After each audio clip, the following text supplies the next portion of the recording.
sa inyong lahat. Ngayon po ay Saturday at nandito po kami ngayon sa school.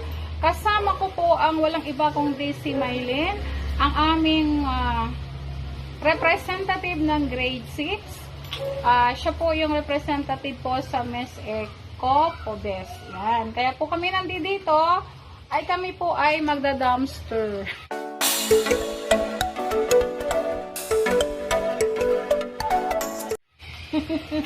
Hindi. Ayan po. Kung nakikita nyo po dito sa likod namin, andito po yung mga kalakal po na dinala po ng mga bata namin sa grade 6 bilang suporta po kay Miss Eco Pobes ng grade 6. Ayan po, napakarami po namin kalakal dito. Yan. Pati, mga kalakal po yan.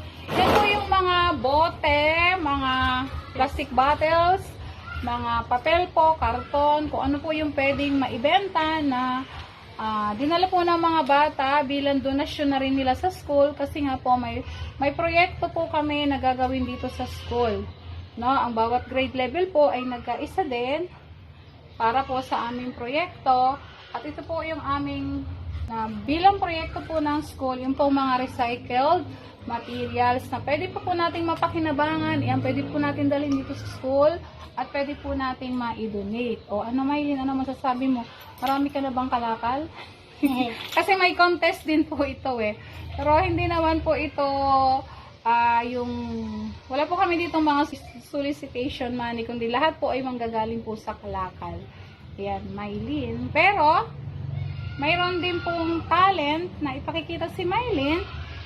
Talent portion, ano pa? So, yan. Basta mga ganon. Parang magkakaroon din po kami ng program pagkatapos po ng canvassing hanggang third canvassing. First canvassing pa lang po ito. Yan po. At sa mga gusto pa pong mag-donate po ng mga kalakal, open po ang school namin. O yan, grade 6. Ayan, manawagan ka sa iba mo pang kaklase. O baka may gusto pong mag-donate dito. Maging company po kayo. Welcome po kayo. Basta po kalakal. Kalakal po yung pinag-uusapan dito. Bakal, tanso, ano pa, aluminum. Yung mga white paper po. Yan po. Kailangan po ng school namin para po sa aming project. Maraming salamat po sa inyong suporta. At shout out po sa ating mga OFW. Ayan. Sa mga teacher dito sa Pobes, sa aming principal, sa PTA na nangunguna po dito sa project. At eto po yung mga kalakal namin. Ayan po kung nakita ninyo. Yan.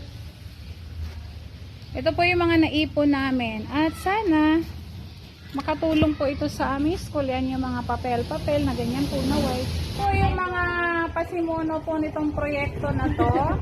Ayan po, ang masisipag po nating officer po dito sa Pobes yan. Maraming salamat po sa inyo.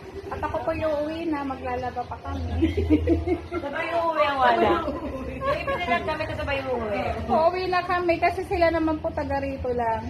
At hindi, nagkalkal na rin po kami ni Maylene ng basura. Yes, thank you po sa mga teacher na naging supportive.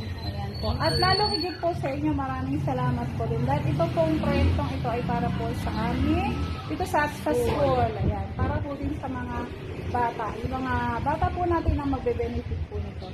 Ayan, bye-bye po. Maraming salamat po. Thank you. Thank you po. Ayan po. At masisipag din namin gwardiya dito. Ayan. Shout out po sa inyo. Thank you po. Ayan. Ayan po yung mga kalakal. Mga kalakal po na naipon po ng bawat grade level. O ganyan po ka-report yung school namin para po sa aming proyekto.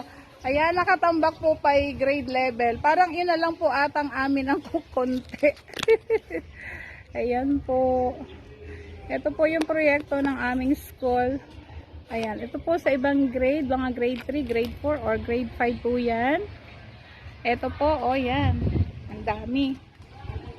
Ayan. Ayan po ang aming mga kalakal na naipon para po sa aming proyekto. Pauwi na po kami ng bahay. Maraming salamat po sa inyong panonood at pagsuporta po yan. At washing day po ngayon, kaya kami po ay pauwi na din. Bye-bye!